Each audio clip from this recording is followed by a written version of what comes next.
హరే కృష్ణ మాతాజీ సంప్రభుజీ దండవత్ ప్రణామ్. మనం మంగళాచరణ చేసి class start చేద్దాము. ఓం అజ్ఞానతిమిరాంధస్య జ్ఞానాంజనశలాకయా చక్షురున్మిలితం येन తస్మై శ్రీగురవే నమః. శ్రీచైతన్యమనోభీష్టం స్థాపితం येन భూతలే స్వయం రూప తదా మహ్యం దదాతి స్వపదాంతికం. వందేహం శ్రీగురోః శ్రీయుతాపదకమలం శ్రీగురూన్ వైష్ణవాంశ్చ श्रीरूपं साग्रजातं सहगणा रघुनाथान्वितं तं सजीवं साद्वैतं सावधूतं परिजनसहितं कृष्णचैतन्यदेवं श्रीराधा कृष्णपादान् सहगणा ललिता श्रीविशाखान्वितांश्च। हे कृष्ण करुणा सिन्धो दीनबन्धो जगत्पते गोपेश गोपिका कान्त राधा कान्त नमोऽस्तुते। तप्त काञ्चन गौराङ्गी राधे वृन्दावनेश्वरी वृषभानुसुते देवी प्रणमामि हरिप्रिये।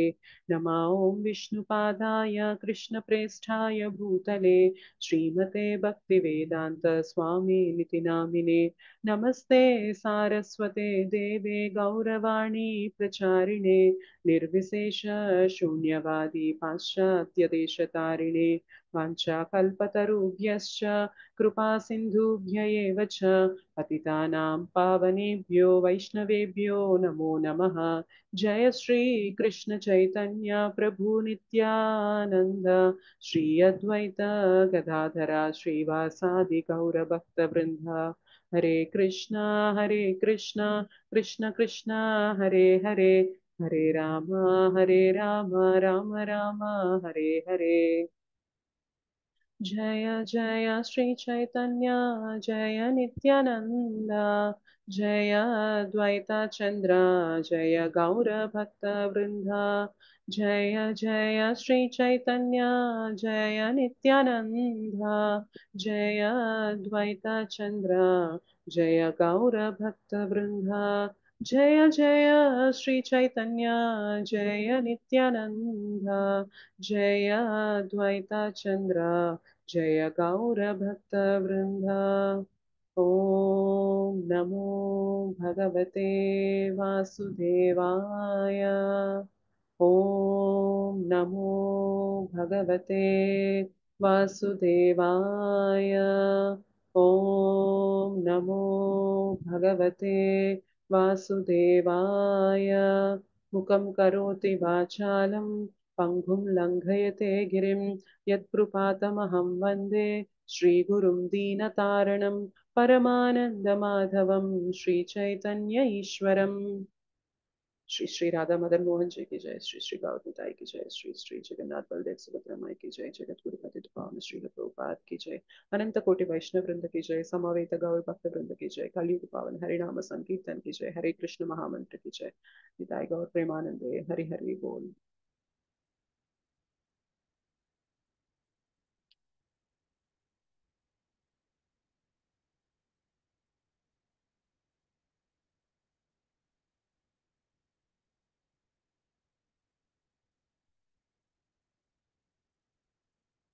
हरे कृष्ण माता जी सन प्रभु जी। वेलकम टू द जपा सेशन। हरे कृष्ण माताजी। हरे कृष्ण माता जी దండవత్ ప్రణామ్. సో ఎన్ని శ్లోకాస్ కంప్లీట్ అయ్యాయి మనకి నిన్న క్లాస్ లో ఎన్ని శ్లోకాస్ వరకు డిస్కస్ చేసాం? 3 శ్లోకాలు మాత్రమే. 49, 50, 51. ఓకే. సో ఎవరైనా ఎసెన్స్ చెప్పగలరా? నిన్న 3 శ్లోకాస్ లో ఏమేమి డిస్కస్ చేసాము? కొన్ని ఇంపార్టెంట్ పాయింట్స్ ఎవరైనా చెప్పగలరా? మాతాజీ నేను చెప్పండి. చెప్పండి మాతాజీ. హరే కృష్ణ.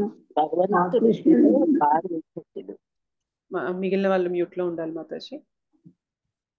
మాతాజీ ఎవరో చెప్తున్నారు కదా, లేదు మాతాజీ చెప్పండి, మీరే చెప్పండి. చెప్పండి మాతాజీ. కృష్ణుడు అర్జునుడితో చెప్తున్నారు అనమాట, భక్తులు సేవ చేయడం ద్వారా అసహ్యమైన కార్యాల నుండి విముక్తి పొందుతారు. వాళ్ళు భగవంతుని ధ్యానం చేసి భగవంతుని శరణ పొందటం మూలంగా వాళ్ళు లోబులు శరణ పొందకపోతే వాళ్ళని లోబులు అంటారు. భగవంతుని ప్రీత్యర్థం ఏ పని అయినా చేయాలంటే మన కర్మబంధనాల నుండి చిక్కుకొని పోవడం వల్ల వాళ్ళు పాపులు అవుతారు అని వర్ణించారు మాతాజీ. భగవంతుని అనుబంధము యోగా అని అంటారని వర్ణించారు. భగవంతుని కర్మయోగం ద్వారా మంచి చెడు బంధాల నుండి బయటపడతారని, ఫలాపేక్ష లేకుండా మనము కర్మ చేస్తే మంచి సాఫల్యాన్ని పొందుతామని వర్ణించారు. అర్జునుడు ఈ యోగం యొక్క యోగా యొక్క కర్మయోగం ద్వారా కర్మను అనుసరించడం వల్ల మంచి చెడుల బంధాల నుండి విడిపడతారని వర్ణించారు. ఓకే మాతాజీ, థ్యాంక్ యూ మాతాజీ. మా లాస్ట్ పేరాలనేమో అంటే శ్లోకాలనేమో ఈ సృష్టికర్త సృష్టించిన ముకుందుని మనం నిస్వార్థంగా మనం సేవిస్తే వారి పాదపద్మను ఆశ్రయిస్తే కనుక మనం ముక్తిని అవసరతారని, మనం భక్తి మార్గంలో పెడతామని, యోగా అన్ని ఫలితాలు దాని వాయిస్ క్లియర్ గా రావడం లేదు మాతాజీ, క్లియర్ గా అర్థం కావడం లేదు, కొంచెం డిస్టర్బెన్స్ వస్తుంది. But that's fine. అంటే మీరు చెప్పారు, కొన్ని పాయింట్స్ అర్థమయ్యాయి Mataji. Thank you so much. మనం కంటిన్యూ చేద్దాం క్లాస్ ని. సరే Mataji, thank you Mataji. Thank you Mataji.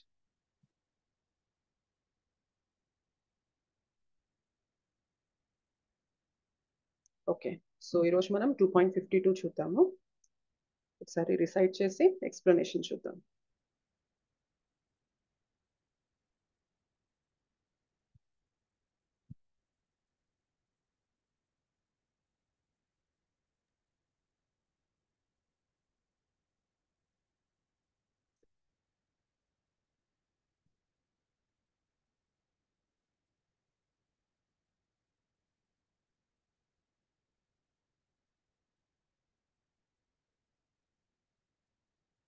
Okay, recite చేద్దాం. యథా తే మోహ కలిలం యథా తే మోహ కలిలం బుద్ధిర్వ్యతితరిష్యతి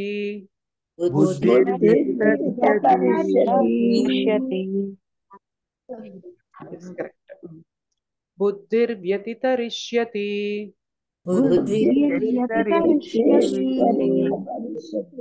తదా గంతాసి నిర్వేదం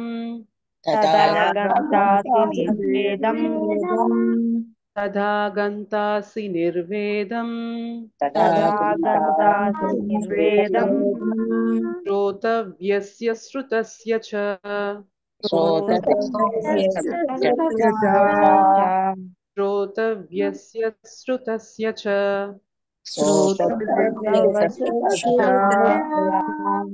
యథా తే మోహ కలిలం బుద్ధిర్వ్యతితరిష్యతి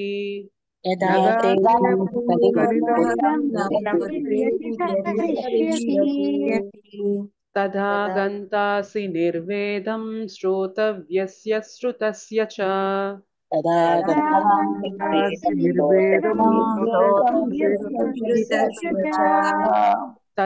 గంతాసి నిర్వేదం శ్రోతవ్యస్య శ్రుతస్య చ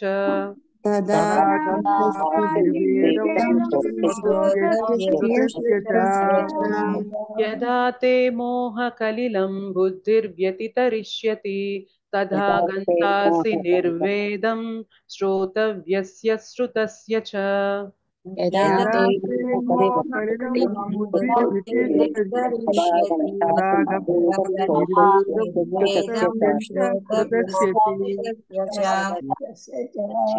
యదా తే మోహ కలిలం బుద్ధిర్వ్యతితరిష్యతి తదా గంతాసి నిర్వేదం శ్రోతవ్యస్య శ్రుతస్య చ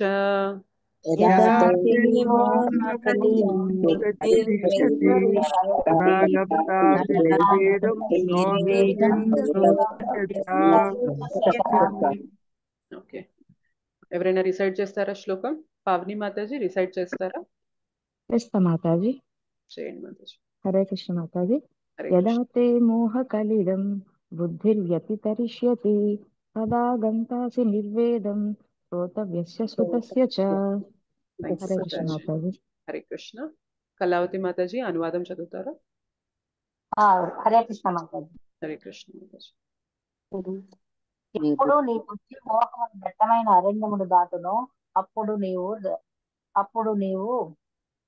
వినిన దాని ఎడ వినిన దాని ఎడ మరియు వినవలసిన దాని ఎడ విరక్తిని కలిగిన వాడవగుదువు.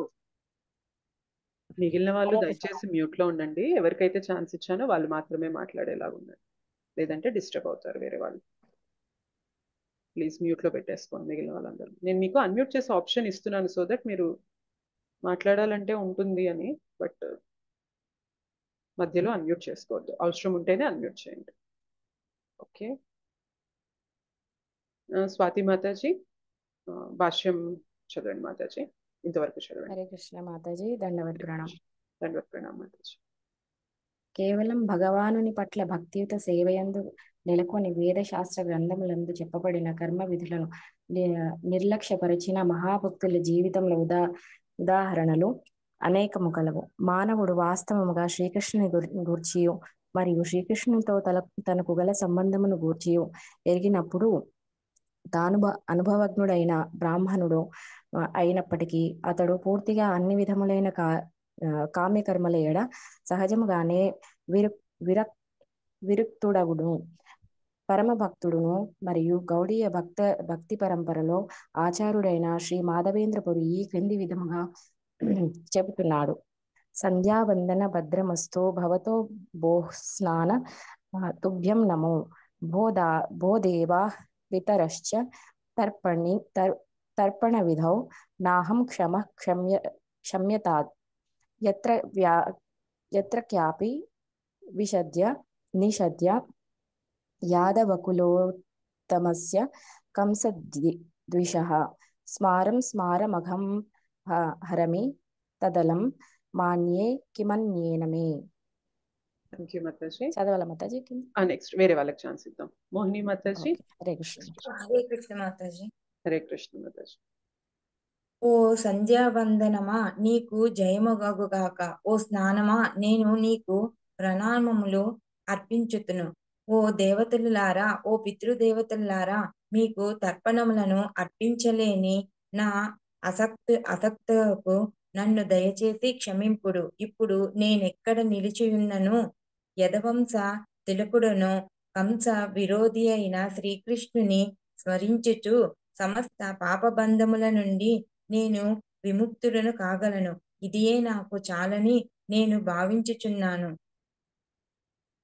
త్రిసంధ్యలయందును వివిధ స్థుతులను కావించుట, ప్రాతకాలమునందే స్నానము చేయుట, పితృదేవతలకు తర్పణము లొసగుట వంటి వేద విహిత కర్మలు మరియు పద్ధతులు ప్రారంభ దశనందును భక్తులకు తప్పనిసరైనవి.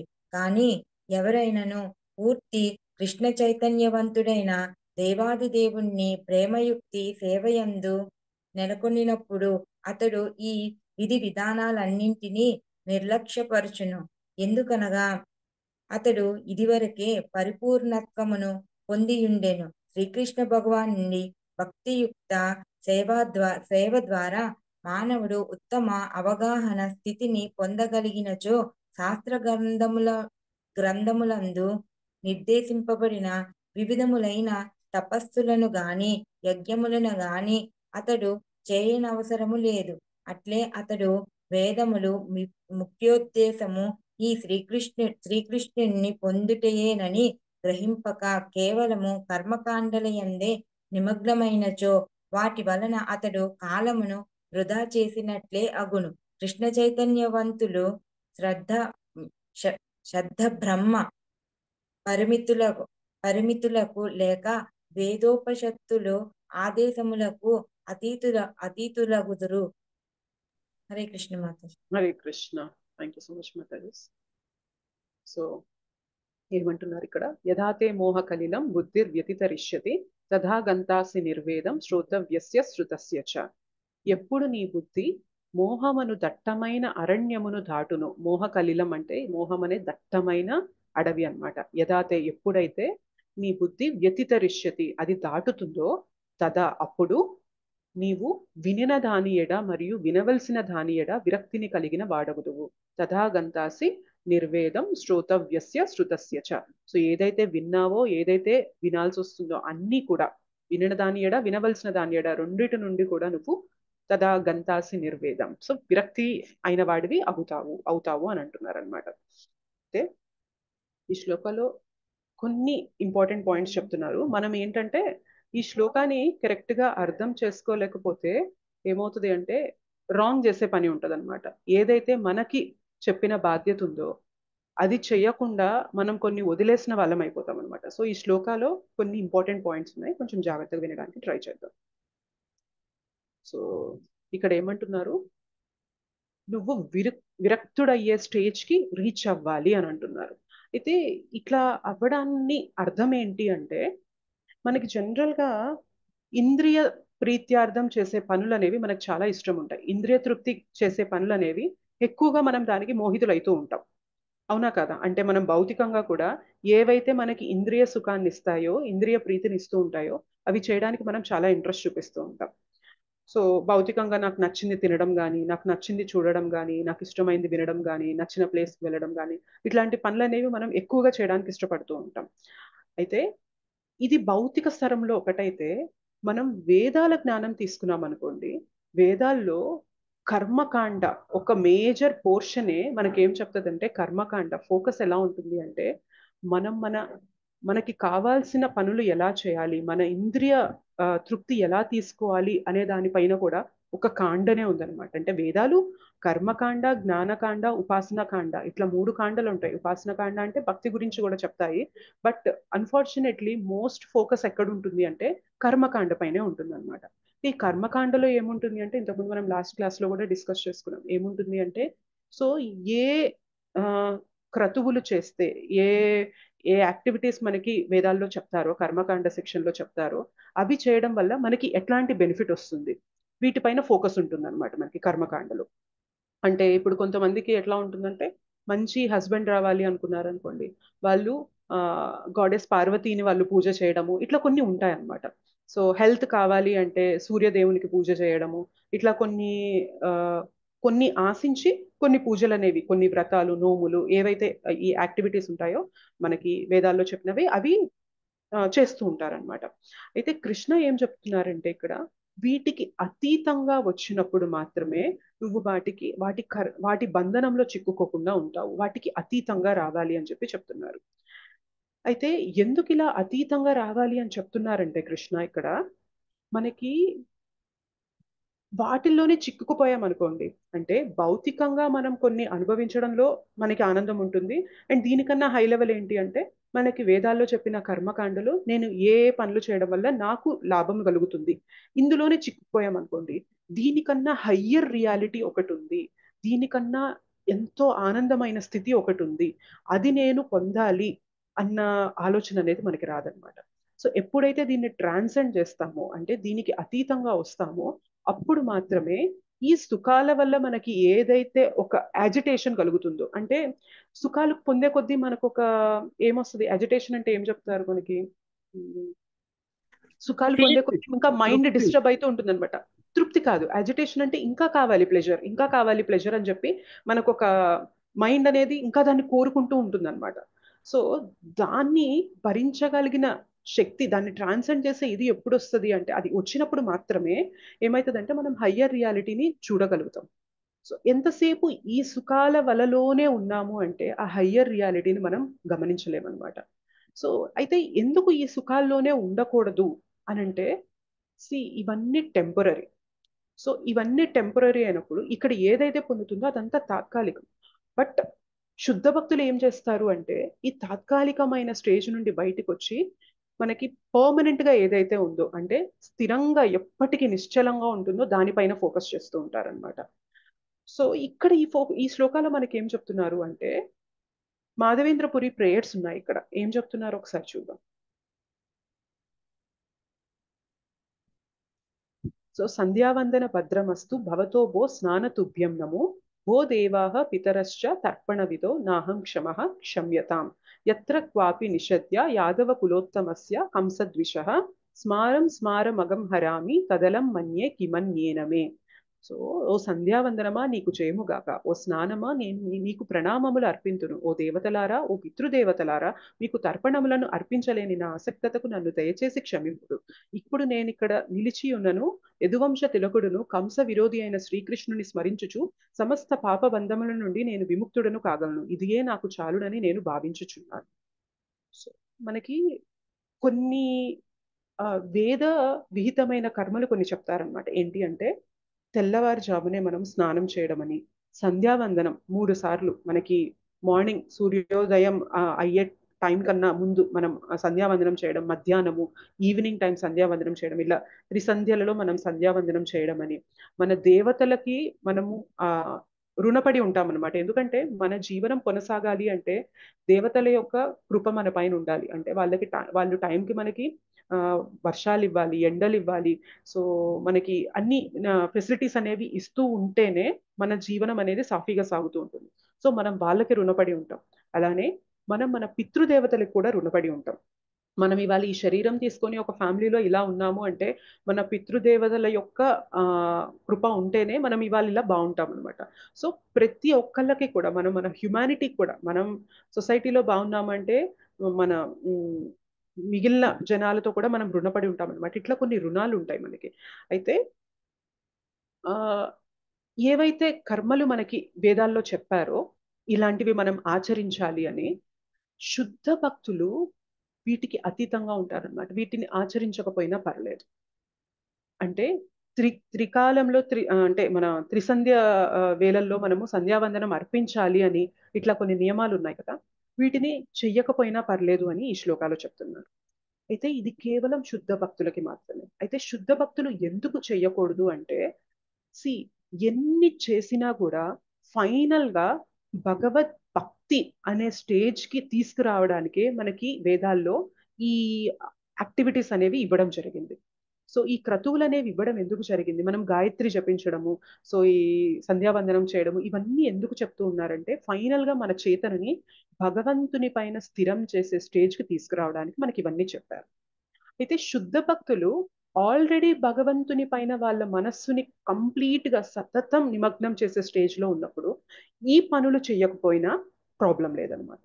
ఎందుకు ప్రాబ్లం లేదు? బికాస్ ఇవన్నీ చేయడం వల్ల ఏదైతే స్టేజ్ కి మనం రీచ్ అవ్వాలో ఆ స్టేజ్ కి ఆల్రెడీ రీచ్ అయిపోయారు కాబట్టి ఇవి వాళ్ళు ఫాలో చేయరు అనమాట. అంటే చేయకపోయినా ప్రాబ్లం లేదు, చేసినా తప్పు లేదు, చేయకపోయినా ప్రాబ్లం లేదు. అందుకని ఇక్కడ మాధవేంద్రపురి ఏం చెప్తున్నారు?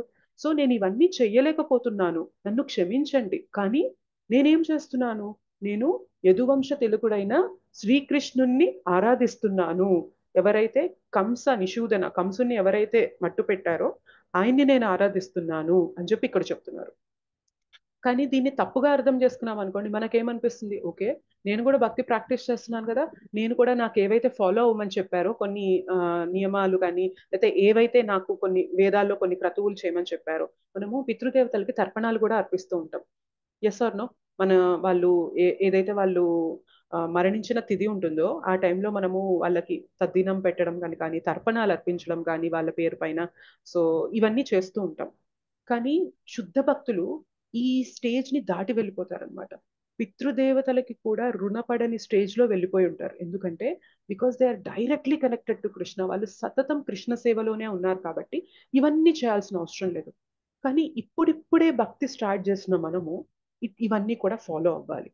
దీన్ని మనం తప్పుగా అన్వయించుకొని నేను ఇంకేం చేయను, నేను ఇంకేం పనులు చేయాల్సిన అవసరం లేదు, నేను ఇంకెవరిని ఆరాధించాల్సిన అవసరం లేదు, నాకున్న రుణాలు ఏవి నేను పట్టించుకోవాల్సిన అవసరం లేదు, నేను చేసుకుంటున్న 16 మాలలు నాకు చాలు అని చెప్పి మనం ఉంటే మాత్రం కరెక్ట్ కాదనమాట.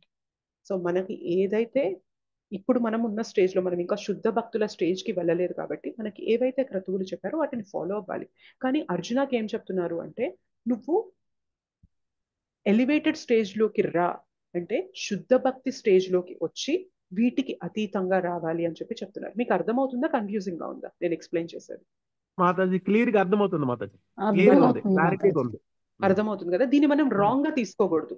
రాంగ్ గా తీసుకొని నేను భక్తి చేస్తున్నాను, నేను నా పితృదేవతలకు నేను తర్పణాలు పెట్టను, సో నేను ఏమి ఫాలో అవ్వను అని అంటే మాత్రం దట్ ఈస్ రాంగ్ ఎగ్జాంపుల్ అన్నమాట.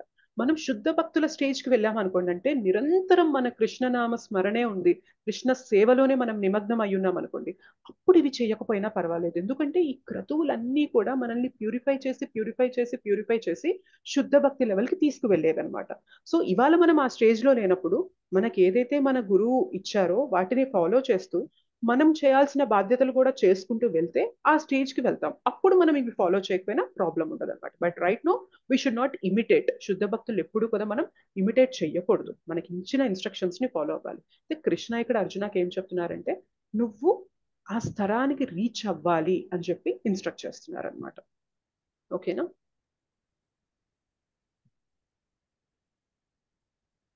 సో ఇక్కడ చెప్తారు. ఇది ఒక్కసారి సో ఇక్కడ ఏం చెప్తున్నారు అంటే, శ్రీకృష్ణ భగవానుని భక్తియుక్త సేవ ద్వారా మానవుడు ఉత్తమ అవగాహన స్థితిని పొందగలిగినచో శాస్త్ర గ్రంథములందు నిర్దేశింపబడిన వివిధమైన తపస్సులు గాని యజ్ఞములు గాని అతడు చేయనవసరము లేదు. సో ఎప్పుడు చెప్తున్నారు? భక్తియుక్త సేవ ద్వారా ఉత్తమ అవగాహన స్థితి పొందినప్పుడు మాత్రమే ఇవి చేయవలసిన అవసరం అనేది లేదు. అట్లే అతడు వేదముల ముఖ్యోద్దేశము, చూసారా ఇక్కడ ఇంకో పాయింట్ కూడా చెప్తున్నారు, వేదముల ముఖ్యోద్దేశమైన శ్రీకృష్ణుని పొందుటయేనని గ్రహింపక కేవలము కర్మకాండలి అందే నిమగ్నమైనచో వాటి వలన అతడు కాలమును వృధా చేసినట్లే అగును. ఇది ఇంకొక పాయింట్ ఏంటి అంటే, కేవలం కర్మకాండల్లో చెప్పిన విధుల్నే చేసుకుంటూ వెళ్ళి దాని యొక్క లక్ష్యమైన భగవానుని సేవ అనే స్టేజ్కి రాలేమనుకోండి, అవి చేయడం వల్ల ప్రయోజనం లేదు.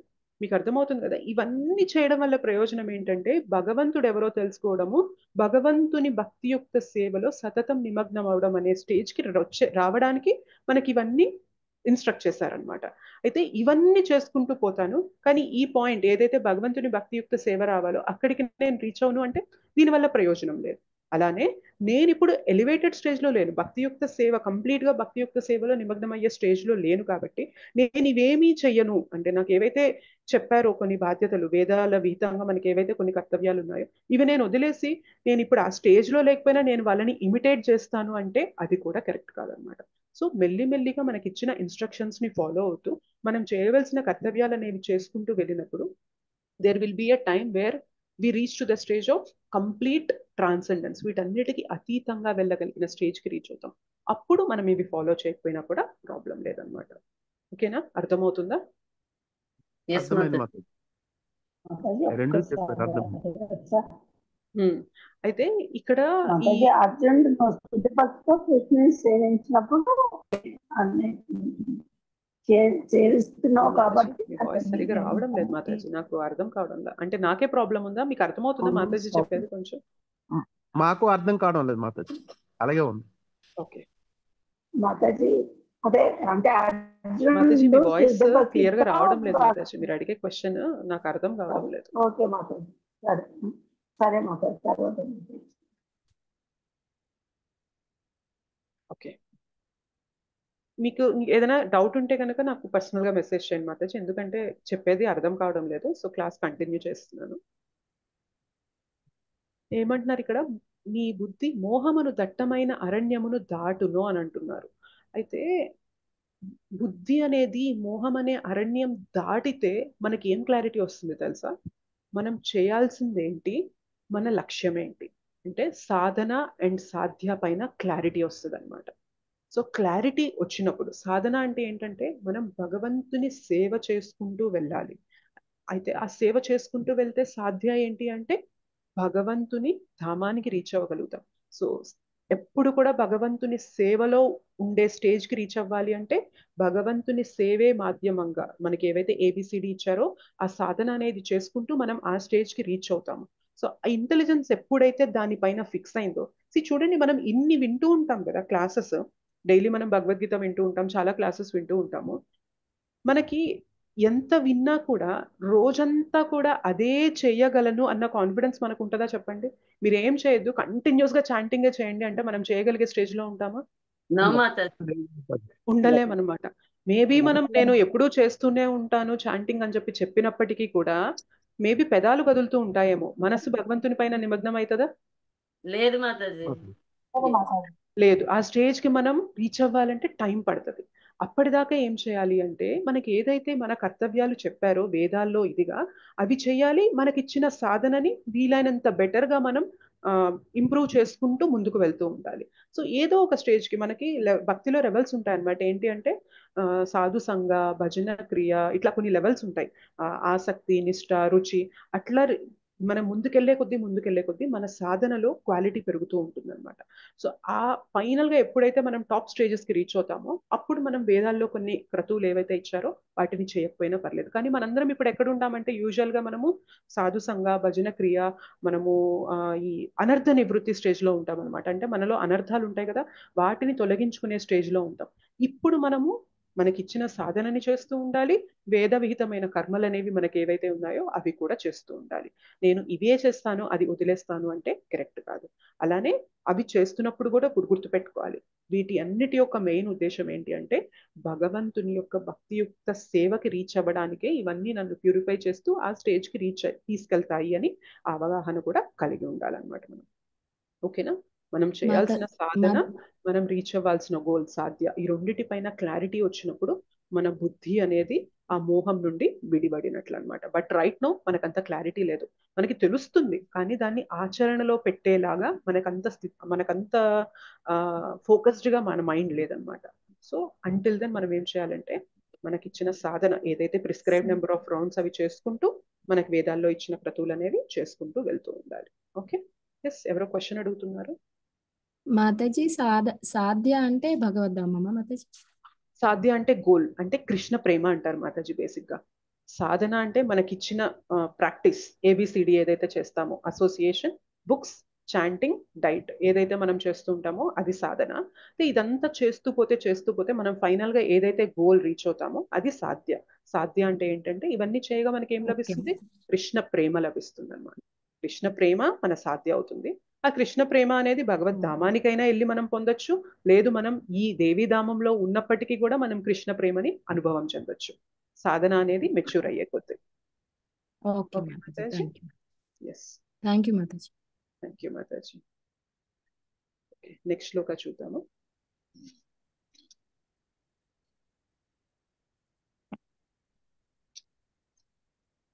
రీసెట్ చేద్దామా? శృతి విప్రతిపన్నా తే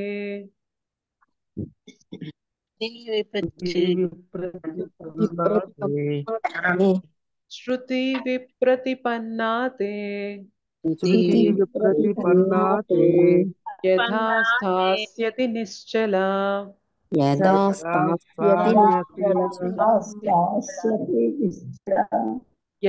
స్థాస్యతి నిశ్చలా సమాధావచలా బుద్ధిస్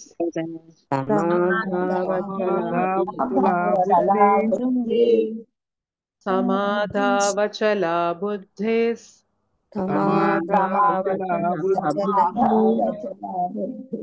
తథా యోగమవాప్స్యసి. తథా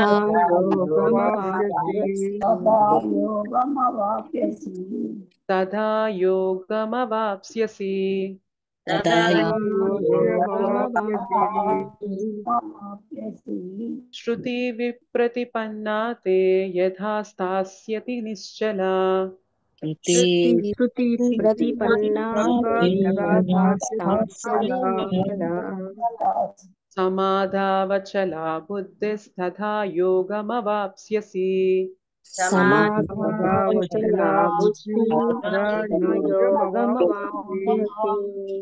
శృతి విప్రతిపన్నా తే యథా స్థాస్యతి నిశ్చలా సమాధావచలా బుద్ధిస్తథా యోగమవాప్స్యసి.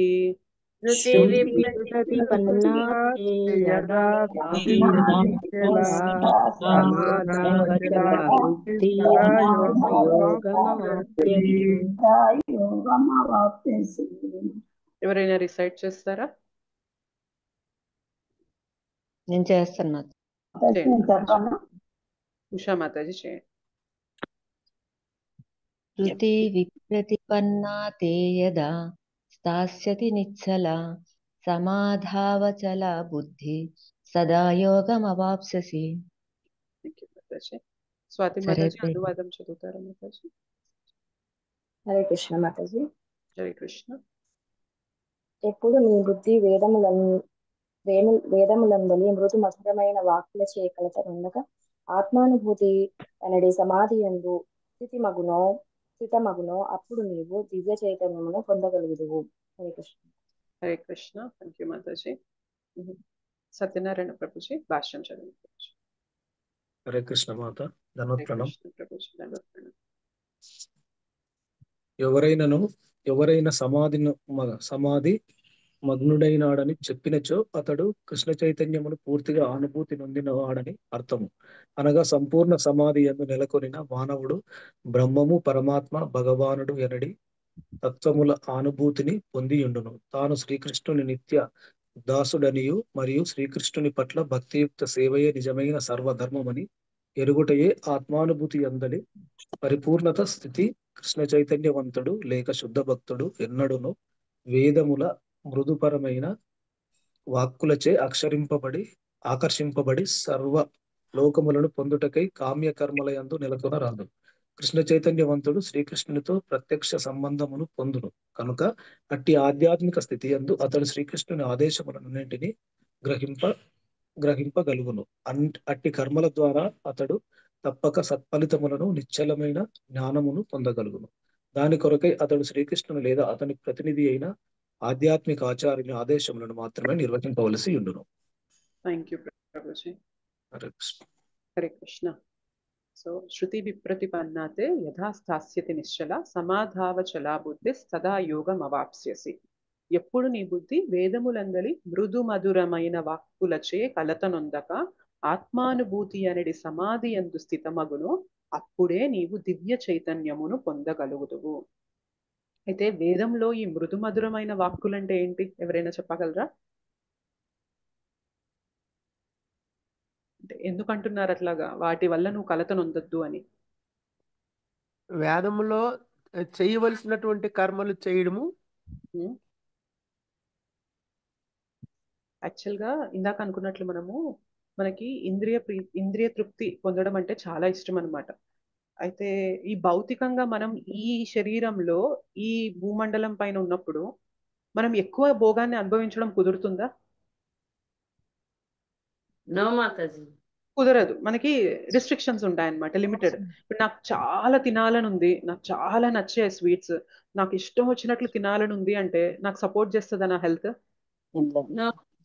నేను ఎప్పుడు అలా తింటూ ఉండాలి, నాకు చాలా నచ్చాయి రోజు తింటూ ఉండాలి అంటే కుదరదు కదా. 2 రోజులు 3 రోజులు తిన్నాక ఆటోమేటిక్గా మనకి బాడీలో ప్రాబ్లం మొదలైపోతుంది. అండ్ మనం అనుభవించాలన్నా కూడా మన బాడీ సపోర్ట్ చేయదు. సో అలానే ఏ సుఖమైనా కానీ ఇక్కడ మనకి భౌతిక జగత్తులో ఏ సుఖమైనా కానీ మనం లిమిటెడ్గా మాత్రమే ఎంజాయ్ చేయగలం అనమాట. ఇక్కడ కొంతవరకు మాత్రమే. పరిధులు దాటాయంటే మాత్రం దాని రివర్స్ ఎఫెక్ట్స్ చూస్తూ ఉంటాం మనం అంతకన్నా కూడా ఎక్కువ ఎంజాయ్ చేయలేం. అయితే వేదాల్లో ఈ మృదు మధురమైన వాక్కులు అంటే ఏంటి అంటే, సరే ఇక్కడైతే నేను భోగాలు ఎంజాయ్ చేయలేను కదా, కానీ స్వర్గలోకాలు వెళ్ళినప్పుడు భోగాలు ఉంటాయా ఉండవా? ఉంటాయి మాతాజీ. ఎట్లా ఉంటాయి? ఇక్కడ ఉన్నట్లుగా ఉంటాయా? ఇంకా చాలా ఎక్కువ స్థాయిలో ఎక్కువ పాలల్లో ఉంటాయా? ఎక్కువ స్థాయిలో ఉంటాయి మాతాజీ.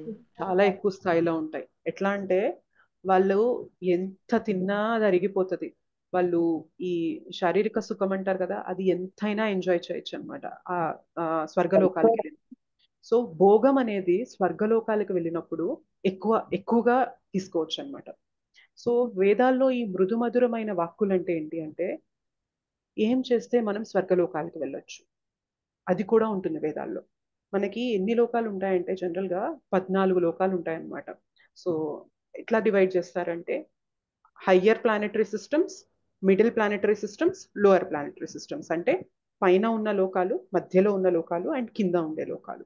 మనం ఇప్పుడు మధ్యలో ఉండే లోకంలో ఉన్నాం. మన భూమండలం ఏదైతే ఉన్నామో మధ్యలో ఉండే లోకం. సో అందుకని ఇక్కడ ఏంటంటే ఎక్కువ సుఖము ఉండదు, ఎక్కువ దుఃఖము ఉండదు, స్థిరంగా ఉంటుంది అనమాట. అర్థమవుతుందా? మనం ఎక్కువ ఆనందం పొందాలి, ఎక్కువ ప్లెజర్ అనుభవించాలి అంటే కుదరదు. మనకు కొంచెం లిమిటేషన్స్ ఉంటాయి. అలానే మనకు వచ్చే దుఃఖాలు అనేవి కూడా మరీ ఎక్కువ దుఃఖాలు కూడా ఉండవు, మోడరేట్గా ఉంటాయి అనమాట. పైకెళ్ళే కొద్దీ ఏమైందంటే సుఖాలు పెరుగుతూ ఉంటాయి. ఓకే, ఎక్కువ భోగాలు అనుభవించవచ్చు. అండ్ మనమున్న స్థితి నుండి కింద లోకాలకు వెళ్ళే కొద్ది ఏమవుతుందంటే దుఃఖాలు పెరుగుతూ ఉంటాయి అన్నమాట. సో ఇక్కడ మనం అనుభవించే దుఃఖాల కన్నా కూడా కింద దుఃఖాలు అనేవి ఎక్కువగా ఉంటాయి. అయితే ఈ వేదాల్లో ఇక్కడ చెప్పబడిన ఈ మృదు మధురమైన వాక్కులచే అంటున్నారు కదా, అంటే ఏవైతే మనం చేయడం వల్ల ఇప్పుడు మనం ఈ మధ్యలో ఉన్న లోకాల్లో మనం ఉన్నాము, ఇక్కడ మనం వేదాల్లో చెప్పిన ఏ యాక్టివిటీస్ చేయడం వల్ల మనము ఊర్ధ్వలోకాలకి అంటే పైన ఉన్న హెవెన్లీ ప్లానెట్స్ స్వర్గలోకాలకి మనం ఎలివేట్ అవుతామో, జనరల్ గా మనకి భోగాసక్తి ఉంటే ఇక్కడ నేను లిమిటెడ్ గా అనుభవిస్తున్నాను, సో ఇంకా నేను పైకి వెళ్ళే కొద్దీ ఇంకా ఎక్కువ అనుభవించవచ్చు అంట, సో నాకు నచ్చినట్లు ఉండొచ్చు, నాకు నచ్చినట్లు ఎంజాయ్ చేయొచ్చు అంటే వాటికి మనం టెంప్ట్ అవుతామా, టెంప్ట్ అవ్వమా? అవుతాం మాతాజీ. అవుతాం జనరల్ గా. మాతాజీ. అంటే సో ఇప్పుడు నేను అన్ని అనుభవించలేకపోతున్నాను కదా, సో వేదాల్లో మనకి ఇవన్నీ చెప్పారు, సో ఇవన్నీ చేయడం వల్ల నేను పైలోకాలకు వెళ్తాను, సో నేను అక్కడ జన్మ తీసుకోవడం వల్ల ఏమవుతుందంటే ఇంకా ఎక్కువ సుఖాలు అనుభవించవచ్చు, ఇంకా ఎక్కువ ఆనందాన్ని పొందొచ్చు, ఎక్కువ ప్లెజర్ని పొందొచ్చు అని చెప్పి మనం కోరుకుంటాం. కానీ ఇక్కడ కృష్ణ ఏం చెప్తున్నారంటే, సో అట్లాంటి వాక్కులచే మనం కలతనొందక ఆత్మానుభూతి అనేది సమాధి ఎందు స్థితమగునో అప్పుడు నీవు దివ్య చైతన్యమును పొందగలవు. ఎప్పుడైతే వీటి నుండి నువ్వు కలత డిస్టర్బ్ అవ్వకుండా ఉంటావో, స్థిరంగా ఉంటావో, అప్పుడు మాత్రమే నువ్వు ఆత్మానుభూతి అంటే ఆ సెల్ఫ్ రియలైజేషన్, ఆత్మ యొక్క అనుభూతి పొంది నువ్వు ఆ సమాధి స్థితి ఎందు అప్పుడు మాత్రమే నువ్వు నిలబడగలవు అంటారు. అంటే కలతను అందకూడదు, ఓకే నాకు ప్లెజర్ వస్తుంది, కానీ ఆలోచించాలి ఏంటి అంటే ఎవ్రీథింగ్ ఈజ్ టెంపరీ. ఇప్పుడు మనము భూమండలంలో మన ఏజ్ లైఫ్ స్పాన్ ఎంత ఉంటుంది చెప్పండి అప్రాక్సిమేట్ గా? 100 years. 100 years. కలియుగంలో మన ఆయువు 100 years ఉంటుంది. అయితే మనం పైలోకాలకు వెళ్ళే కొద్ది ఏమవుతుంది అంటే అక్కడ వేలల్లో ఉంటది అనమాట మన లైఫ్ స్పాన్, అంటే 10,000 సంవత్సరాలు ఇంకా అంతకన్నా ఎక్కువ ఉండొచ్చు మేబీ. సో ఉండొచ్చు, కానీ పుట్టాము అంటే మరణం అనేది ఉంటుంది. పైకి వెళ్ళినా కూడా మనం కొన్ని పుణ్యాలు అనేవి సేకరించాం, వేదాల్లో చెప్పిన పుణ్యక్రతువులు చేసుకొని పుణ్యం అనేది మనం సేకరించి పైలోకాలకు వెళ్ళినప్పటికీ కూడా నువ్వు ఎప్పటికీ కూడా పైలోకంలోనే ఉంటావని చెప్పి చెప్తారా? నో మాతాజీ. మనం ఏదైతే సాధించిన పుణ్యం అనేది క్షీణించిపోతూ ఉంటుంది అనమాట. అంటే ఇప్పుడు నాకు సమ్ 100 points ఆఫ్ పుణ్య ఉందనుకోండి, సో 100 points ఆఫ్ పుణ్యకి నేను 10,000 సంవత్సరాలు పైన ఉండాలి, స్వర్గలోకంలో ఉండాలి అని లెక్క ఉందనుకోండి. సో నేను ఇప్పుడు 100 points పుణ్య సాధించాను, పైలోకాలకు వెళ్ళాను, సో 10,000 సంవత్సరాలు నేను అక్కడ భోగాలన్నీ అనుభవించాను. అనుభవించాక నా 100 points అనేవి తగ్గిపోతాయా, తగ్గిపోవా? ఇంకా దానికి తగ్గట్టు రిజల్ట్ అనుభవించేస్తాను కదా, సో మళ్ళీ నా అకౌంట్ ఏమవుతుంది, జీరో అయిపోతుంది. జీరో అయినప్పుడు ఏమవుతుంది, అక్కడ ఉండడానికి మనకి ఎంట్రీ ఉండదు అనమాట, మళ్ళీ మనం తిరిగి ఇక్కడికి వచ్చేయాల్సి ఉంటుంది. సో టెంపరీ అయిన వాటికి మనం ఎందుకు ఇదవ్వాలి, వాటి వలన నువ్వు కలతనొందొద్దు, కానీ ఏదైతే ఎప్పటికీ నీతో ఉంటుందో ఆత్మానుభూతి పొందినప్పుడు అప్పుడు పడే ఆనందం ఏదైతే ఉంటుందో దానికోసం ప్రయత్నం చెయ్యి అని చెప్పి కృష్ణ చెప్తున్నారనమాట.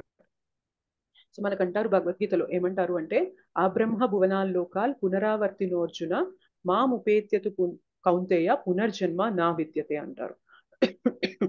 సో బ్రహ్మలోకం నుండి మనకి కింద పాతాల లోకం వరకు అన్ని లోకాల వరకు కూడా అన్ని కూడా పునర్జన్మతో నిండిపోయి ఉన్నవి, దుఃఖాలతో నిండిపోయి ఉన్నవి అనమాట. అదే మరి పైలోకంలో దుఃఖాలు లేవు కదా, సుఖాలే ఉన్నాయి కదా అని చెప్పి క్వశ్చన్ అడిగితే, ఎక్కడైనా కానీ జన్మ ఉంది అంటే మరణం ఉంటుంది, అవునా కదా? సో మనం అక్కడ ఒక శరీరం తీసుకుంటున్నామంటే అది టెంపరీనే, అక్కడ నుంచి మళ్ళీ మనం పడిపోవాల్సిందే. సో ఇవన్నీ కూడా దుఃఖపూరితమైనవే.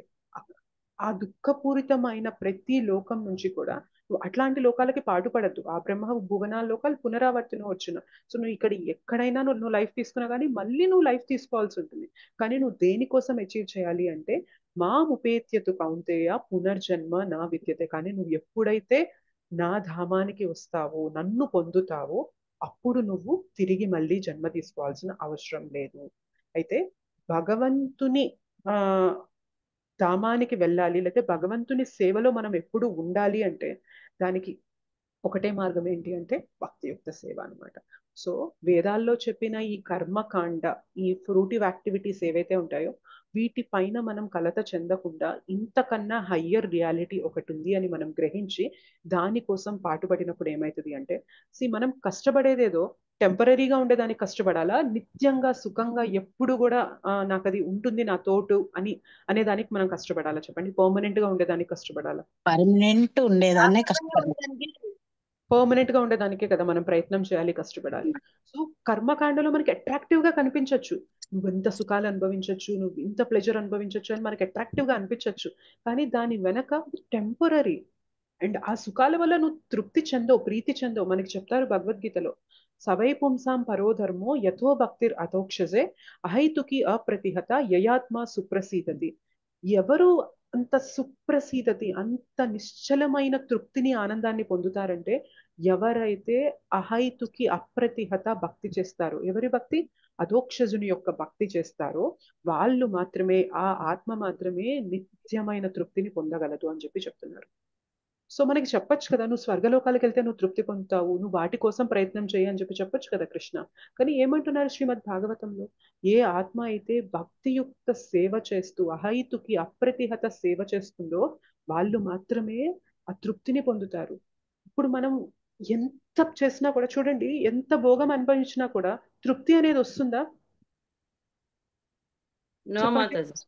రాదు. అంటే ఎంత ప్లెజర్ తీసుకున్నా కూడా అది తీసుకున్నంత సేపే తప్ప మళ్ళీ అది అయిపోయిన వెంటనే నాకు మళ్ళీ ఇంకా నాకు దుఃఖం ఉంది, నాకు ఇంకా ప్లెజర్ కావాలి, నాకు ఇంకా ప్లెజర్ కావాలి, నేనేం అనుభవించలేదు, ఈ బాధ మనకుంటుంది. సో హయ్యర్ లోకాలకి, అంటే మనం స్వర్గలోకాలకి వెళ్ళినప్పటికీ కూడా మనకి ఆ తృప్తి రాదు. ఎందుకంటే మనం ఆత్మకి కావాల్సింది భగవత్ సేవ. ఆత్మకి కావాల్సింది భగవత్ సేవ అన్నప్పుడు భగవత్ సేవ ఇస్తేనే అది తృప్తి పొందుతుంది. ఇప్పుడు చేపని నీటి నుండి బయటికి తీసి నేను నీకు ఎన్ని ఫెసిలిటీస్ ఇస్తానంటే, నిన్ను మంచి ఏసీ రూమ్ లో పెడతాను, నీకు మంచి విందు భోజనం పెడతాను, నీకు కావాల్సినన్ని బట్టలు ఇస్తాను, నీకు మంచి లగ్జరియస్ లైఫ్ ఇస్తాను, నేను ఎలాంటి ప్యాలెస్ లో పెడతాను అంటే దానికి తృప్తి వస్తుందా? నో మాతాజీ. రాదు. నాకు అవి ఏమొద్దు, నన్ను తీసుకెళ్లి మళ్ళీ నీళ్ళలో పడే చాలు అని అంటది అనమాట అది. సో మన సిచ్యుయేషన్ కూడా అదే అనమాట. మనం భోగాలకి వెళ్లే కొద్దీ ఈ భౌతిక ప్రపంచంలో కానీ కర్మకాండలో చెప్పినట్లు మనం ఊర్ధ్వలోకాలకి, అంటే మన స్వర్గలోకాలకి వెళ్ళి అక్కడ భోగాలు అనుభవించినా కానీ మనకి తృప్తి రాదనమాట. ఎందుకంటే చేపకి స్వతహాగా నీటిలో ఉంటేనే దానికి ఎలా అయితే తృప్తో, మనం కూడా ఆత్మస్థరంలో మనం భగవంతుని సేవ చేస్తేనే మనకు ఆ తృప్తి వస్తుంది. అది చేయనంత వరకు కూడా తృప్తి రాదు. సో దానికోసం పాటుపడాలి. కానీ అర్జున, వీటి వలన నువ్వు ఆకర్షితుడవి, మోహితుడవి అవ్వద్దు. సో ఇది నీకు టెంపరరీ అని చెప్పి కృష్ణ చెప్తున్నారు అనమాట. సో ఈ శ్లోకం మనకి అది చెప్తుంది ఏంటంటే, భౌతిక జగత్తులో ఏం చేసినా కూడా అది టెంపరరీనే. సో ఫ్లవరీ లాంగ్వేజ్ లాగా మనకి ఇంగ్లీష్ లో చెప్తారు, అంత ఆకర్షణీయంగా మృదుమధురంగా కనిపిస్తుండొచ్చు వేదాల్లో చెప్పిన క్రతువులన్నీ, కానీ వాటికి నువ్వు అతీతంగా వెళ్ళినప్పుడు మాత్రమే నీకు ఆ హయ్యర్ హ్యాపీనెస్ అనేది వస్తుంది. ఎందుకంటే ఇక్కడ ఎక్కడ నువ్వు వెళ్ళినా కూడా ప్రతిదీ కూడా టెంపరరీనే.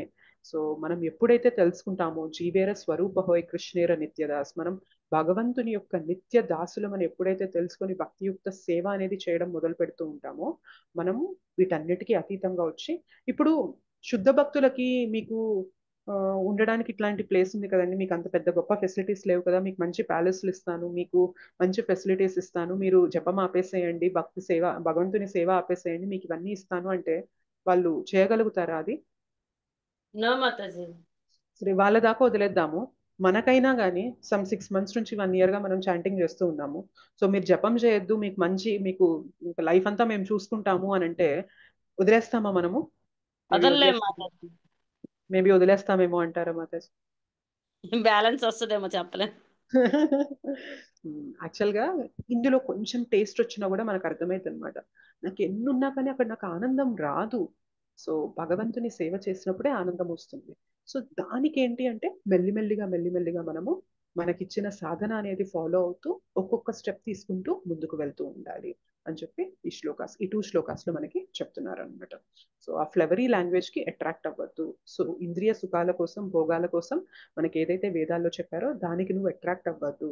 దానికి నువ్వు అతీతంగా ఉండు, కలత నొందకుండా నువ్వు అంతకన్నా ఉన్నతమైన దానికోసం ప్రయత్నం చేసినప్పుడు మాత్రమే నీకు ఆ దివ్యమైన ఆనందం అనేది పొందగలుగుతావు అని చెప్పి కృష్ణ చెప్తున్నారు ఈ 2 శ్లోకాస్ లో. అర్థమైందా మీకు? Thank you Mataji. హరే కృష్ణ. దండవత్ ప్రణామం. అర్థమైంది, బాగా అర్థమైంది. ధన్యవాదాలు మాతాజీ, చాలా బాగా చెప్పారు. హరే హరే కృష్ణ. ఏమైనా క్వశ్చన్స్, కన్సర్న్స్ ఉన్నాయా? ప్రణవి మాతాజీ చెప్పండి. హరే కృష్ణ మాతాజీ, ధన్యవాద్ ప్రణామ్. హరే కృష్ణ. మాతాజీ అహైతుకి అప్రతిహత అని చెప్పారు కదా, అంటే ఏంటి మాతాజీ? అహైతుకి అప్రతిహత అంటే అన్మోటివేటెడ్ అండ్ అన్ఇంటరప్టెడ్ అంటారు ప్రభుజీ మాతాజీ. సో అహైతుకి అంటే అన్మోటివేటెడ్. అన్మోటివేటెడ్ అంటే నేను భక్తి చేస్తున్నాను కానీ ఏదో ఆశించి మాత్రం చేయడం లేదు భక్తి. చాలా కొంతమంది ఎలా చేస్తారంటే, నేను భక్తి ఎందుకు చేస్తున్నానంటే నాకు పూజా లాభ ప్రతిష్ట కావాలి, లేదంటే నాకు భక్తి చేస్తున్నప్పుడు నాకు పలానా రిజల్ట్ కావాలి, నేను పలాంది ఆశిస్తూ నేను భక్తి చేస్తున్నాను అని కొందరు చేస్తూ ఉంటారు. కానీ అది కాకుండా అన్మోటివేటెడ్, ఎలాంటి మోటివ్స్ లేకుండా సెల్ఫ్లెస్ గా నేను భగవంతుని భక్తి చేయడం కొరకే భక్తి చేస్తున్నాను అని ఇంటెన్షన్ పెట్టుకున్నాం అనుకోండి, దట్ ఈస్ అహైతుకి. అండ్ అప్రతిహత అంటే అన్ఇంటరప్టెడ్ అనమాట. అంటే నాకు ఇవాళ చేయాలనిపించింది చేస్తున్నాను, రేపు చేయబుద్ధి కావట్లేదు నేను చేయడం లేదు. మనం జనరల్గా ఎలా చేస్తామంటే ఈ అప్రతిహత చేయం, ప్రతిహత భక్తి చేస్తూ ఉంటాం అనమాట. ఏంటి అంటే నాకు ఇవాళ మూడ్ వచ్చింది, నేను ఇవాళ ఒక్కసారిగా 20 రౌండ్స్ చేసేసాను. నాకు ఇవాళ అస్సలు బాగాలేదు, నాకు డిస్టర్బ్డ్గా ఉంది మైండ్, నేను ఇవాళ 2 మాలలు మాత్రమే చేశాను. సో ఇదేంటి అంటే మనకి ఇంటరప్ట్ అవుతూ ఉంటుంది అనమాట భక్తి. అట్లా కాకుండా మన భక్తి ఎలా ఉండాలి అంటే అన్మోటివేటెడ్, ఎలాంటి మోటివ్స్ లేకుండా ఉండాలి, అండ్ అన్ఇంటరప్టెడ్. నా మనస్సు సహకరించినా సహకరించకపోయినా, నాకు చేయాలనిపించినా చేయాలనిపించకపోయినా, ఎట్లా ఉన్నా కూడా నేను భక్తి చేస్తాను అని ఎప్పుడైతే మనం ఆ విధంగా చేస్తామో దాన్ని అహైతుకి అండ్ అప్రతిహత భక్తి అంటారు. అలా చేసినప్పుడు మాత్రమే మనకి ఆత్మకి సంతృప్తి అనేది కలుగుతుంది. సో ఆ స్టేజ్కి రీచ్ అవ్వాలి అంటే ఇనిషియల్ గా మనకి స్ట్రగుల్ ఉంటుంది అనమాట. మనం ఇనిషియల్ గా మేబీ కొందరు మోటివ్స్ పెట్టుకొని చేస్తూ ఉంటారు, కొందరు కొంచెం ఇంటరప్షన్స్ వస్తూ ఉంటాయి భక్తిలో. బట్ ఏంటి అంటే మెల్లిమెల్లిగా ఇంప్రూవ్ అవుతూ ఉండాలి. సో భక్తిని కేవలం భగవంతుని ప్రీత్యార్థం మాత్రమే నేను చేస్తాను. So I'm doing this bhakti to please Krishna, to please my guru. నేను నా గురు మహారాజ్కి ఆ తృప్తి కలిగించడానికి, భగవంతునికి ఆ ఆనందాన్ని కలిగించడానికి మాత్రమే నేను భక్తి చేస్తున్నాను. నాకేదో కావాలని కాదు. నాకు కావాలి అంటే నేనేం కోరుకుంటాను, నాకు ఇంకా కృష్ణ సేవ కావాలి అని కోరుకుంటాను. సో ఇక్కడ స్వలాభం అనేది లేదు కదా. సో భగవంతుని సేవ కావాలి అని కోరుకుంటూ మనం భక్తి చేస్తున్నాం కాబట్టి అది అన్మోటివేటెడ్. అండ్ అన్ఇంటరప్టెడ్ అంటే మన మనసు సపోర్ట్ చేసినా చేయకపోయినా నేను ఇది చేస్తాను అని నియమంగా పెట్టుకున్నాను, చేస్తాను అని చేసే స్టేజ్ ని అహైతుకి అప్రతిహత భక్తి అంటారు మాతాజీ. ఓకే మాతాజీ. మాతాజీ అంటే మరి లైక్ ఇప్పుడు మనం కృష్ణ సేవ కావాలనుకోవడం కూడా ఒక రిజల్టే కదా మాతాజీ? కృష్ణ సేవ కోరుకోవడం అనేది it is not beyond your constitution Mataji. అంటే సోల్ యొక్క నేచరే భగవంతుని సేవ చేయడం. సో మనం దేనికి మెంట్ అయ్యామో దాన్నే కోరుకుంటున్నాం. నాకు సుఖాలు కావాలి అని కోరుకుంటున్నానంటే రియాలిటీ కాని దానికి నేను ప్లెజర్ ఇవ్వాలనుకుంటున్నా. అంటే నేను ఆత్మని, ఆత్మ ఈ శరీరాన్ని ధరించింది, ఈ శరీరానికే మంచి జరగాలి అని కోరుకుంటున్నాను అంటే కేవలం ఈ భౌతికంగా ఏదైతే అన్రియలో దాని వరకు మాత్రమే నేను డిఫైన్ అయ్యి నేను కోరుకుంటున్నా. కానీ అది కాకుండా నాకు కృష్ణ సేవ కావాలి అనుకోవడం అనేది అది నా నేచర్, నా నేచరే అది. సో నాకేదైతే నా నేచరో అది కోరుకోవడంలో తప్పలేదన్నమాట. బట్ మనం ఏమైతామంటే భౌతిక జగత్తులోకి వచ్చేసరికి మన నేచర్ అనేది కప్పబడిపోయింది మన శరీరం తీసుకోవడంతో.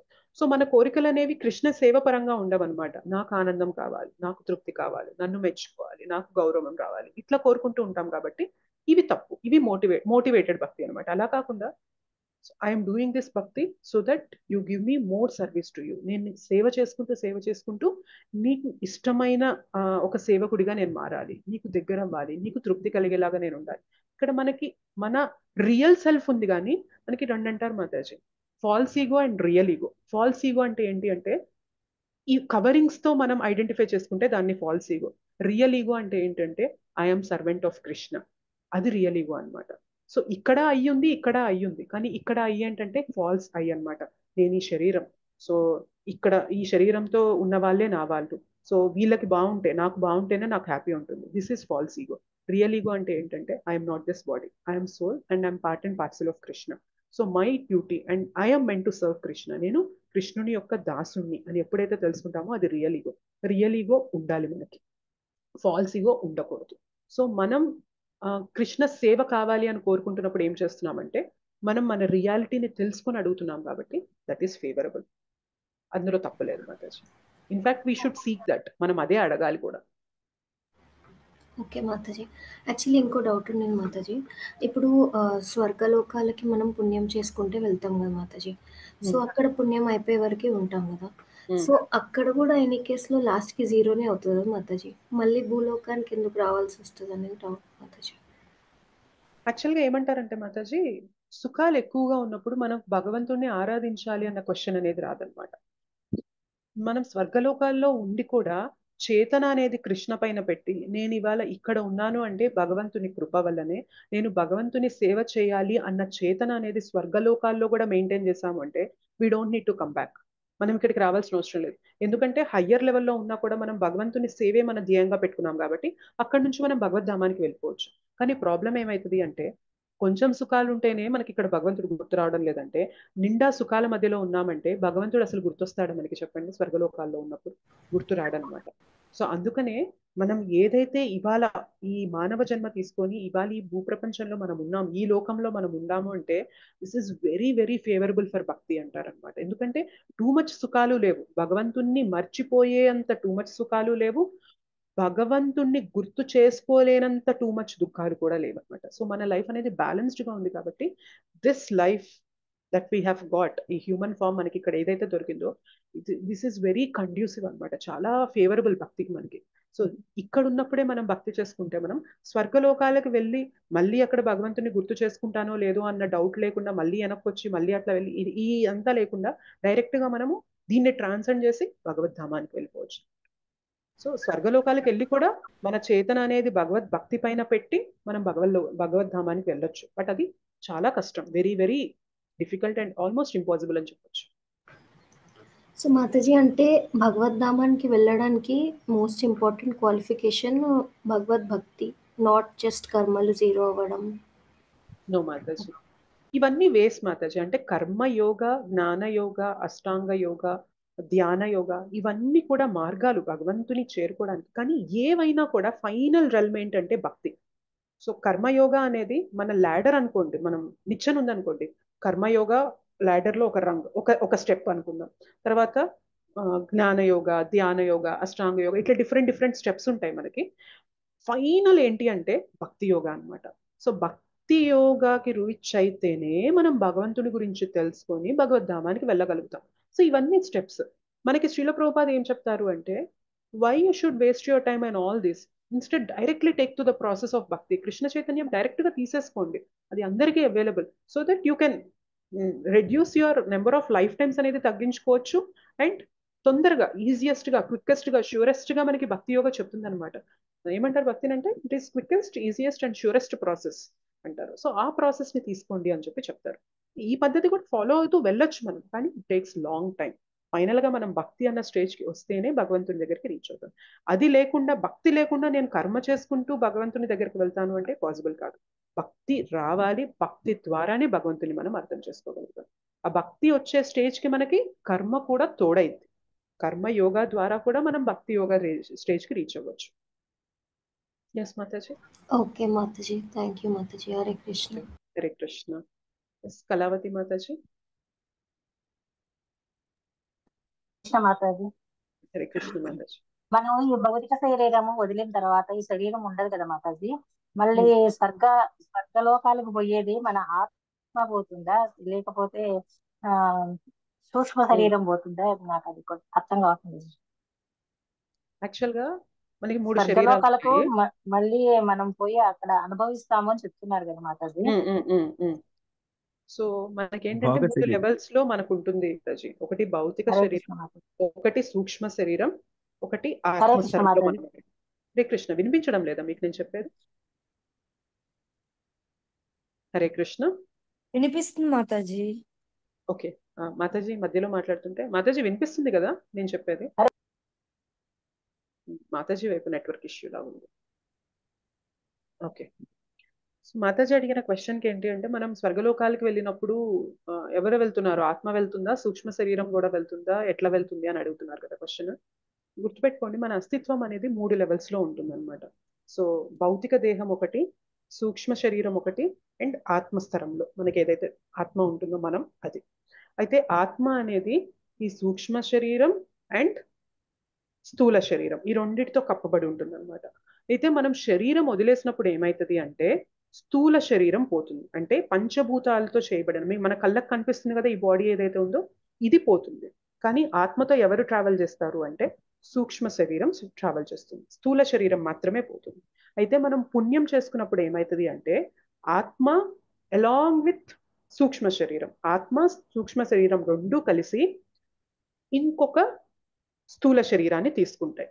ఆ స్థూల శరీరం ఏంటి అంటే స్వర్గలోకాల్లో భోగాలు అనుభవించడానికి మనకి ఎలాంటి బాడీ అయితే కావాలో అలాంటి బాడీ తీసుకొని స్వర్గలోకాలకు వెళ్తుంది.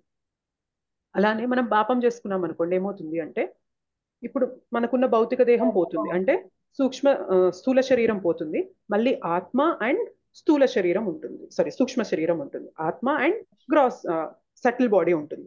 ఈ రెండు కూడా మళ్ళీ ఎలాంటి బాడీ తీసుకుంటాయి అంటే ఇంకొక దేహాన్ని తీసుకొని, ఎలాంటి దేహం తీసుకుంటుంది అంటే మనల్ని నూనెలో వేయించిన, మనల్ని పొయ్యి మీద మంటల్లో పెట్టి కాల్చిన, మనల్ని కొరడాలతో కొట్టిన, ఎట్లా చేసినా కూడా మన బాడీ అనేది క్షీణించదనమాట. మళ్ళీ అది ఇంకా నెక్స్ట్ పనిష్మెంట్కి రెడీ అవుతూ ఉంటుంది. దాన్ని ఏమంటారంటే యాతనా శరీరం అంటారు.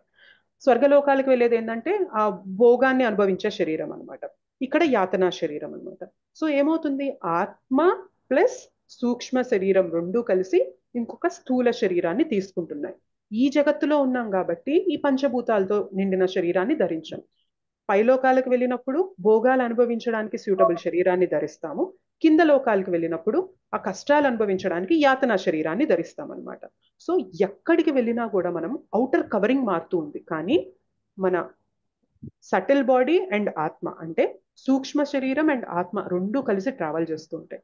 కానీ ఎప్పుడు మనం సూక్ష్మ శరీరాన్ని వదిలేస్తాం తెలుసా, మనం భగవద్ధామానికి వెళ్ళేటప్పుడు మనకి ఈ సూక్ష్మ శరీరం ఏదైతే మైండ్, ఈగో, ఇంటెలిజెన్స్ ఈ మూడింటిని కలిపి మనం సూక్ష్మ శరీరం అంటాం, దీన్ని వదిలేస్తాం అనమాట. దీన్ని వదిలేసి ఆత్మస్థరంలో, శుద్ధమైన ఆత్మస్థరంలో మనము భగవద్ధామానికి వెళ్తాం, సచ్చిదానంద స్వరూపాన్ని అప్పుడు పొందుతాం. అప్పటి వరకు కూడా మనతో ఈ సూక్ష్మ శరీరం వస్తూనే ఉంటుంది, మన బాడీస్ అనేవి మారుతూ ఉంటాయి, స్థూల శరీరం మారుతూ ఉంటుంది. ఇక్కడుంటే ఈ పంచభూతాలతో ఉంటుంది, పైకెళ్తే భోగ శరీరం తీసుకుంటాం, కిందకెళ్తే యాతనా శరీరం తీసుకుంటాం. బట్ మనం ఎక్కడ తిరుగుతున్నా కూడా ఈ కాంబినేషన్ అనేది ఉంటూ ఉంటుంది. కానీ ఎప్పుడైతే మనం భక్తి అనేది మెచ్యూర్ అయ్యి కంప్లీట్ గా మన చేతన అనేది భగవంతుని పైన నిమగ్నం అయ్యి అప్పుడు మన దేహత్యాగం జరిగింది అంటే ఇంకా మళ్ళీ మనము భోగ శరీరం కానీ, ఇప్పుడు మనకున్న పంచభూతాలతో ఉన్న ఈ శరీరం కానీ, యాతనా శరీరం కానీ ఏమీ తీసుకోవాల్సిన అవసరం ఉండదు. దానితో పాటు మనకున్న సూక్ష్మ శరీరాన్ని, మనస్సు, బుద్ధి, అహంకారంతో నిండిన ఆ శరీరాన్ని కూడా వదిలేసి ఆత్మస్థరంలో మనం భగవద్ధామానికి వెళ్ళిపోతాం అన్నమాట. అర్థమైందా? కళావతి మాతాజీ. ఎస్ మాతాజీ. Okay, thank you. Okay, Hare Krishna.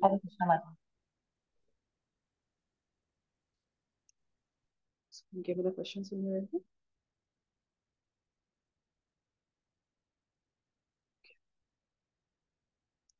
ఇంకేం క్వశ్చన్స్ లేదంటే క్లాస్ ఎండ్ చేద్దాం మనం. సో ఎలా అనిపిస్తున్నాయి మీకు సెషన్స్? అయితే యూస్ఫుల్? ఈ భగవద్గీత సెషన్స్ మీకు యూస్ఫుల్ అవుతుంది? చాలా బాగా అనిపిస్తుంది. బాగున్నాయి మాకు, చాలా బాగుంది, బాగా చెప్తున్నారు మాకు. ఫస్ట్ టైం ఇలాగా శ్లోక బై శ్లోక చెప్పడం అనేది this is the first time చేయడం అనేది. సో మీరందరూ కూడా అంతే ఆసక్తిగా వింటూ క్వశ్చన్స్ అనేవి క్లారిఫై చేసుకుంటూ ప్రతిరోజు అటెండ్ అవుతూ ఉన్నప్పుడు మాకు కూడా చాలా ఉత్సాహం అనేది కలుగుతుంది. సో తీసుకోవాలి అన్న ఛాన్స్ వచ్చినప్పుడు కూడా చాలా ఇన్స్పిరేషన్ కలుగుతుంది అనమాట. ఎస్, వీళ్ళకి ఏ విధంగా ఎక్స్ప్లెయిన్ చేయాలి, నేను ఇంకే విధంగా తెలుసుకొని ఏ యాంగిల్లో చెప్పాలి. సో ఇవన్నీ కూడా చాలా ఇన్స్పైర్ చేస్తున్నాయి మమ్మల్ని. Thank you so much. మీ అందరూ ఇంత ఇంట్రెస్ట్ చూపిస్తున్నారు కాబట్టి మేము ఎఫర్ట్ పెట్టి అంత ఇన్స్పిరేషన్ తీసుకొని మేము చేయగలుగుతున్నాము. So thanks a lot for that. మేము చెప్పాలి మాతాజీ, థ్యాంక్స్.